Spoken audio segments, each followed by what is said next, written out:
I may just spend more time playing banjo. I did that yesterday. They've been talking to me at church a little bit, threatening to have me play in front of the church, and I've been real shy about playing my banjo in public. I used to do it a lot. I had a jug band.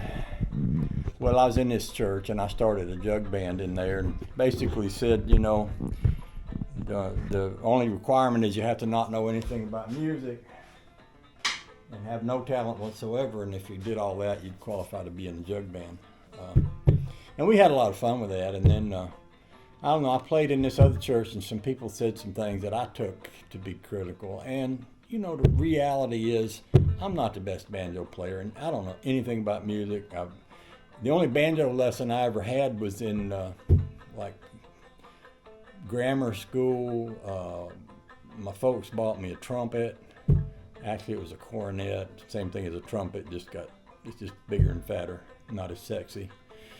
And I did that for about a year in band and then quit. And other than that, I just taught myself how to play by watching Georgia Public Television. A guy named Buddy Blackman had a series on Georgia Public TV about how to play the banjo. And that's all the learning I ever had. Old George. I don't know if George is still alive or not, but he taught me how to play clawhammer. And I've got ADHD and dyslexia, and I'll mess up. I'll play the wrong chords. If I try to sing and play at the same time, I always mess up.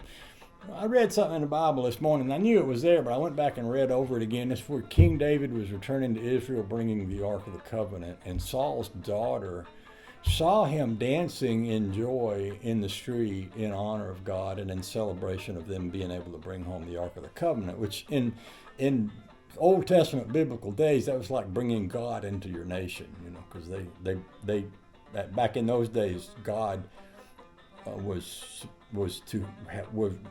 residing in the Ark of the Covenant, and they put the Ark of the Covenant in the temple, and they had all these rituals and ceremonies where, you couldn't go into the Ark of the Covenant because God might strike you dead and all this other stuff. But anyway, King David, who had come along after King Saul, was dancing and celebrating bringing home the Ark of the Covenant, and one of Saul's daughters saw him and despised him.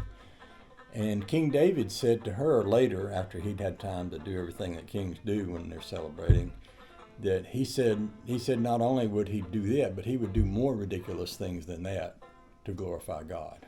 And I got to thinking, well, me getting in front of the church playing the banjo is ridiculous, but I am willing to do more ridiculous things than that to glorify God.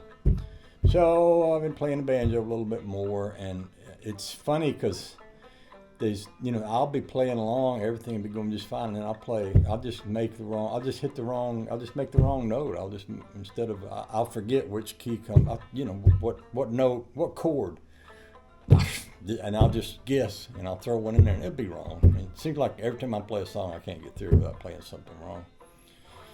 So I've just decided if they ask me to, I'll play in front of the church, even if I play something wrong, and I'll be even more ridiculous than that for the glory of God, if need be.